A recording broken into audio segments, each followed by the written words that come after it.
Excellent. Let's start. Can I just say that it's like 70 degrees outside and I'm wearing this sweater? I was wondering, you're really channeling so a lot of winter here, and we left the winter, so I don't know what you're doing. We don't know what winter is anymore, and now my blood has thinned to the point that I literally can't manage under anything under 70 degrees. All right. I can't life. So speaking of which, speaking of life, yeah. So I think today what we're going to talk about is the idea of how do you set long-term short goals. Tell us a little bit about that. What are we going to talk about today? So the topic of today's conversation is really how to align your short-term goals with your long-term vision. So that being said, let's break down a couple of different things. What does it mean to have a long-term vision? Oh, this is going great. All right. So number one is that a lot of people do not actually take the time to think about where they want to go. It's so fascinating for me. Again, there's things that border on the insane, and then there's things that border on the expected. What does that mean? So bordering on the insane is literally, I remember speaking to someone that was in business for over a decade, and I asked them, like, what are the numbers that you do? And she was like, I have no idea. I'm like, well, like, how much money do you make per month? She's like, I don't know. And I was like, oh my God, like that's a crazy thing. So usually whenever we sit in work with people, we have to start by figuring out where they want to go and where are they now. But a lot of people don't even know where they are now, and more people don't know where they want to go. So that's actually super interesting, because I would be more inclined to hear that from somebody who's an employee, like not having a vision, maybe having a vision of where they want to end up in the company, but not exactly specific vision for what they want for themselves. But to hear that an entrepreneur actually doesn't know their own numbers and doesn't know exactly where they want to take their business, that's really surprising to me. Why do you think there are people out there who are like that? Like, what do you think is the cause of that? Well, one of the fun things we see in our business is that a lot of times the people that we speak to, the people that like to help, the people that want to be a coach, want to be an expert, want to help people with their information, they don't actually know how to be business people. They have this passion to help other people, but they don't actually understand what it takes to be an entrepreneur. So that's why one of the things that we talk about in our course is just some of the fundamental aspects of running your own business. Because like with this person, like, it was shocking, but so many people don't understand that coaching is a business like any other. And so you have to have things like, how much money are you making, and how much money is going out of your account, and what about payroll and HR and all of these big topics. And a lot of people just don't know about it because they think it's the kind of thing you can just kind of wander into and just hope things work. All right. So that's why. But here's the thing that I think is absolutely crucial. The first thing is to appreciate that you have to be able to set a long-term goal for yourself. And most people don't know how to do that. Most people don't want to do that because they're so sick and tired of like falling flat and falling shorter than their potential that they never stop to think, okay, I don't have to do this now, but like, what do I actually want my life to look like? So you're saying that it's really a byproduct of not wanting to fail, and so it's easier just to not set those long-term goals? I think so many people are used to failing that they don't even think about what would my life look like if I had a little bit, again, because it's like, well, I could never do that. But then you think to yourself like, well, what if we set the goal out like 10 years? What do you want your life to look like in 10 years? Now, most people realize I could make some pretty significant changes over 10 years, but they don't ever want to like think outside the box because most people are so stuck in their myopic way of living. They just kind of live day to day, but it's not like they're actually present. They sort of like live day to day without liking what's going on in their day-to-day life, but they don't give themselves the bandwidth or the vision to actually start to think about what's the life that I want to create.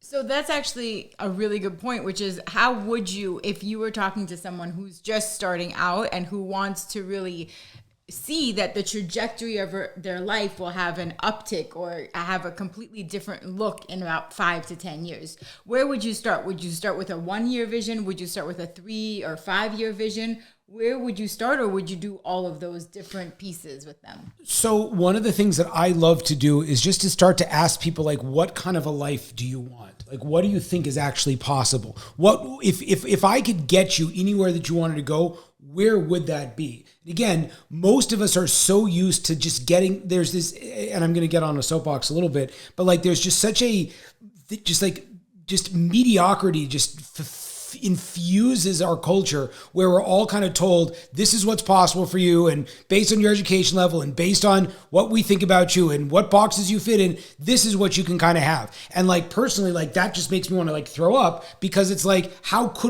why do we want to be kind of put in this very like small box where a bunch of people make a crap load of money keeping us small? And that's like, just personally, you can see that I get very upset about that. But it's like, okay, let's say you're just as intelligent as someone that's actually living the kind of life that you want to live. What life would that be? And so when people can start asking that question of themselves, like, well, if I had all the skills and I had all the path and I had all the information, this is what I would want. So some people might say something like, I don't know, like $100,000 a year. And it's like, really? That's what you really want? And it's like, oh, I don't know, maybe $250,000. And it's like, really? Like, what do you really want? I'm like, how about a beach house in Malibu? And they're like, oh my God, that'd be amazing. I'm like, yeah, you're not paying for that with $250,000 a year, right? So then you think, you're just like, well, wow, I didn't think about that. So again, that's the idea. Like, take out, and we've done this a lot in our own life, is like, once we started hitting certain like things, we started realizing like, actually, like our vision is much, much bigger than that. So what was that like for you? How did you like what was an example, like some expansion you've done in terms of like what you think is possible? Well, what I was going to say is that in terms of, I thought it's been super interesting because as we've been on this journey together and kind of creating this, I always saw you looking at people who you felt were less intelligent than you, because I think that you've always looked at your intelligence as kind of like your one of your superpowers. I don't know if that's true or not. It is absolutely a superpower. So you, but what was so frustrating for you is that you saw a ton of people out there who were making a lot of money, who were extremely financially successful, and you were thinking to yourself, they have less education than me, they are less intelligent than me, and they're making so much more money than me. So there must be a way that I can make a ton of money. I thought that was just really interesting, because you're like, it doesn't have to be complicated. It doesn't be like, there's 2 points right there that's just absolutely gold. Number one is that you can probably, if you ask, how do you find like what you want? You probably look at people that you look at and you could be jealous of. Right? You're like that. So if I'm jealous of that, that might mean I want it, right? We won't want to admit that I want it. But if you see someone that has like an exceptional body or an exceptional car or an exceptional home or an exceptional like family life with their kids, and you look at that and you're like, oh God, they just got it handed to them. So that's called one of the things that you want. So the first thing is figuring out what you want is look at the things that you're jealous of. Look at the things where you look at other people and you're like, well, and then you start like excusing yourself why you don't have it. That's the first thing to figure out. The second thing that you said, which is gold, is you have to realize that who you think you are, and like you fulfill yourself and you think and you have like try to talk yourself up so you can look down at everybody else. It's like the reality is that being successful is not that difficult once you're willing to admit that you're not the smartest person in the room, that maybe your stuff isn't that good, that at the top of the mountain, there are people who are able to get to the top because they just go instead of think they have to create some kind of a thing that's like actually like unbelievable, right? From a Jewish perspective, we know like there's nothing new under the sun. So no matter what you think, it's like your stuff's already out there and it's not going to be the best. Okay, so what you're saying though is that even though because you were intelligent, you thought that you had all the capacity to create something big and be super successful. What? Sorry. This guy has ADD. I'm just pointing out there. I'm going to call him out. Just check my phone. He's checking his phone under all circumstances. Okay. Anyways, so what we're talking about is that even though you have the intelligence, what you're saying is that it's really not about the intelligence in order to create that success. It's not about intelligence. Well, I mean, that was the crazy thing for us that we saw in the beginning. You have intelligence and other people have intelligence as well. But really, it's not about the intelligence that is... It's, again, what we're talking about, the short term, what are your short-term goals in order to create the long-term vision? And what we're saying is that in the short term, what's way more important than how unique and intelligent you are is just you being able to execute on whatever the goals that you have in place and make sure that the goals that you do have are in alignment with this vision. So first you have to create the vision, and then you have to kind of back it up and backtrack so that you create goals that are in alignment with that. Yes, but I think we're really having two conversations here, because the other thing is this importance of getting out of your own way. And that's something that I'm afraid that if people just like, I don't want to put too many different messages out there, because like we're already like putting out like 5 like key nuggets. Again, the idea is like, look at the books behind us, right? This is like 1/1,000,000th of the amount of books that I have. And like most people who are very successful, they will read one book and just get to know it well. I literally have, I will not shout him out on the podcast, but I have an amazing client, entrepreneur, who said to me, like, he reads a book, he underlines everything, he writes down everything that was in the book, and then he rereads that thing. And I'm like, gotcha, right? That's crazy. So for me, like, I've read a bunch of these books, but like, I don't really know. I'm like, I think it's in that book, that whatever it is. So the reason why I want to say that is that a lot of times we go cruising for more information, and the more information doesn't actually help. So the first thing to realize is, again, you said, how do you create a long-term goal? Number one is look at the things that you're jealous at. Look at the things that you want. First of all, if you ask yourself, like, do I want this? If you don't have enough self-trust, which most of us don't, to actually admit to want what we want or to desire what we actually desire, so then look at the places where you're jealous and start to think to yourself like, okay, I actually want that. Because the jealousy, you aren't jealous about stuff that you don't want. That's piece number one. Piece number two, what you're saying is learn how to get out of your own way, which means that if you think you're more intelligent, but you notice that everybody else who is less intelligent has what you want, realize your intelligence is not actually helping. It's actually a hindrance. That's the point. It's actually a stumbling block, because you're using that as an excuse not to have to execute. Or your charisma. Oh God, I have so much more charisma. I'm such a better speaker than him. It's like, yeah, well, look at what he's able to do without his thing. So it must be that he's doing something different. So like you said, whatever creative like unique selling propositions that we have, be it our intelligence, be it our charisma, be it our content, whatever it is, first of all, you have to figure out the basics of how do you get your airplane off the runway. And then once you already have something that's working, then you have that creative advantage that you can use. For sure. And we have people ask us all the time, because you are a charismatic person and you are a leader type of person. They say, well, can I start a coaching business if I don't have X, Y, and Z traits? And what I always tell people is that you bring whatever you are is your superpower, or whatever is your unique ability. That's what you bring to the table as a coach. And you will always find people who are attracted to that, because people want somebody like them to lead them. I actually had a conversation. They will find it out there. I actually had a conversation with a very gifted therapist just today about that whole thing. He said, I have a bone to pick with you. You're telling everyone they can go out there and coach. And that was exactly his problem, is that he feels like he's put in so much effort and so much time, and his stuff is so good that, well, I can be that person. I could give that content, but not the Joe Schmo whose information is average. And my whole point is, no, it's the opposite. It's like, if you would actually get your business off the ground to a way where you could make enough money to be able to just stay in your zone of genius and then build enough traction, yes, then you would surpass. I told him, you're sitting on a $50,000 to $100,000 easy a month business instead of a $5,000 to $10,000 a month business. But this other coach who might not have 1/1,000,000th of your talent will eat your lunch all day long in terms of the amount of clients he's able to get, the amount of money he's able to get, because he's just going to start to execute, because he's going to be coachable. And so that's a crucial thing, is getting out of your own way. And if you can't, getting the support you need to get out of your own way. For sure. Okay, now in short-term goals. So I have a long-term goal, right? So what do we tell everyone a little bit about that idea of the want journal and why it's important to get clear on what you want?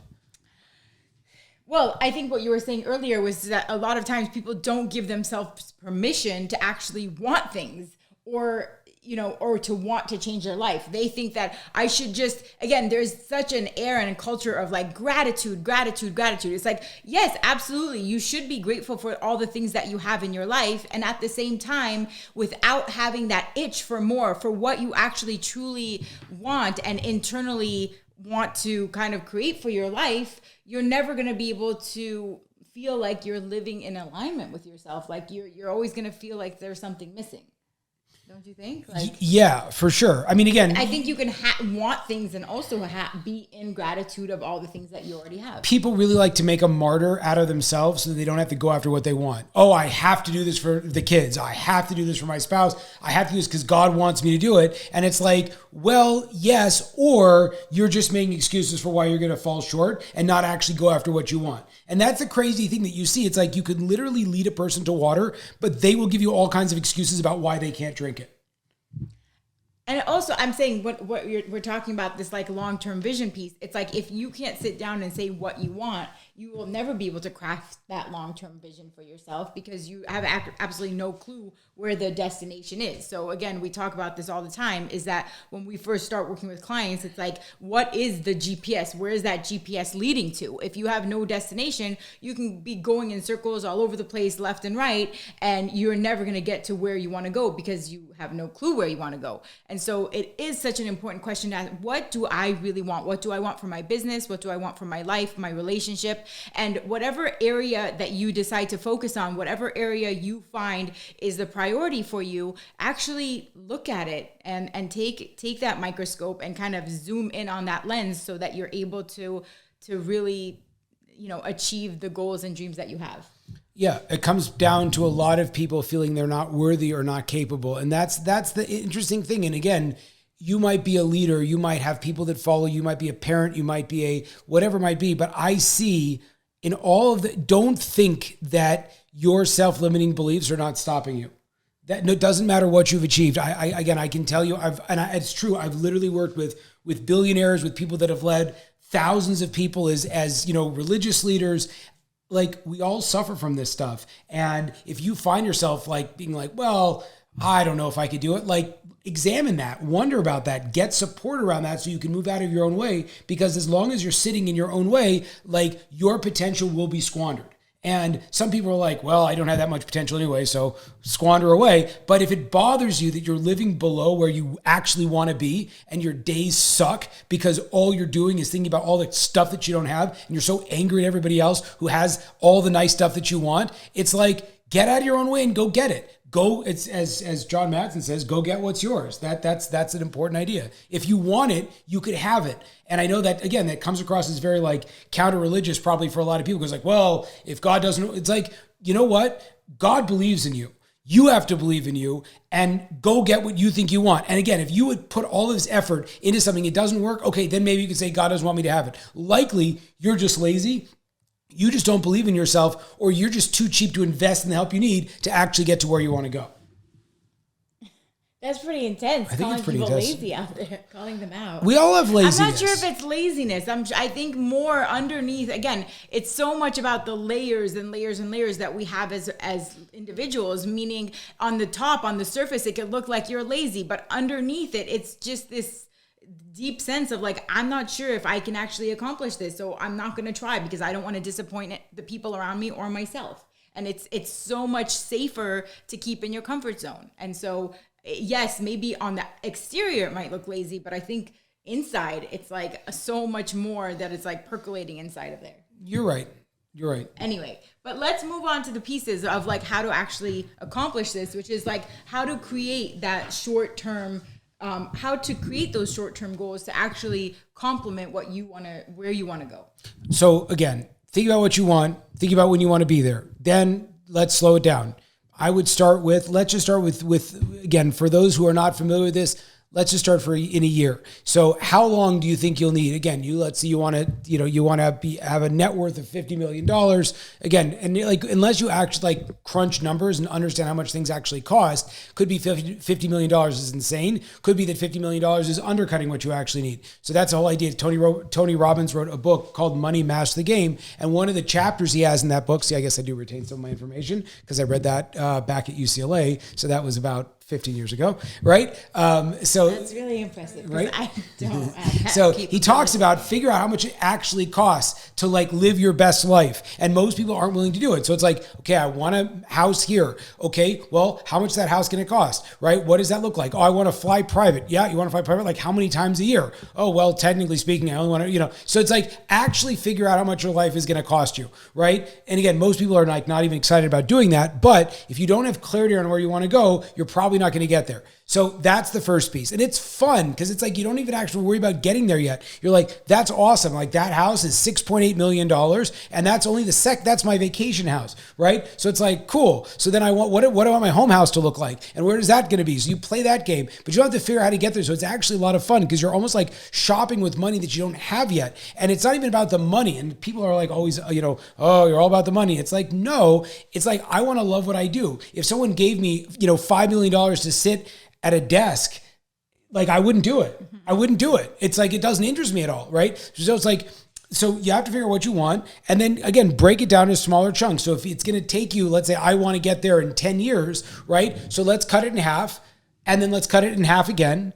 And then let's try to get it down. So you want to basically break down the time so you can say to yourself, where do I want to be in a year? And if you don't even know, if that's too difficult, get to yourself like at the end of the month. At the end of the month, what would be fantastic? And then that's a question I always ask my clients. It's like, we have a month right now. If this month would be the best month of your life, what would have to happen in that month for it to be happening? Now, again, people might say, well, I'd win $1 billion. It's like, how much money are you making right now? Nothing. It's like, okay, that's unreasonable, right? I'd weigh, 160 pounds and be 5% body fat. It's like, well, how much do you weigh right now? It's like 300 pounds. It's like, okay, probably not realistic. But practically speaking, what would be amazing for this next 30 days? And if you can ask yourself that question, you'll probably be shocked by the fact that you can actually get these answers. Yeah. And I think even, as important, if not more important, is finding someone who can be your guide to get there. Because again, we always say success leaves clues. And so what you want to do is whatever area you want to improve in, find somebody who can help you get there, because they're going to be the ones that are going to able to see and kind of assess your situation, where you are today, where you want to head. Again, this is what we do all day long. Every single week we do this with the parenting coach we work with, because we want our parenting to be somewhere different than it is right now. So we work with her weekly, and we started at the beginning. She said, what is your vision? How would you want your family to be? What are the connections like? We didn't start with, all the rules and regulations and discipline and all those things that you want to cut to the chase. You want to get the answers. Like, how do we do this? How do we manage this situation? She said, no, we need to actually go back and zoom the lens out to get an overall picture of what you want your family life to look like. So again, it's so important to have somebody who's holding you accountable, holding your hand, and also has a lot more, knowledge and expertise in whatever area that you're looking for, so that you can actually start making headway to get there. Amazing. Okay. Thank you very much for the time, and go take some action on some of the things we're talking about. Amazing. See you guys soon.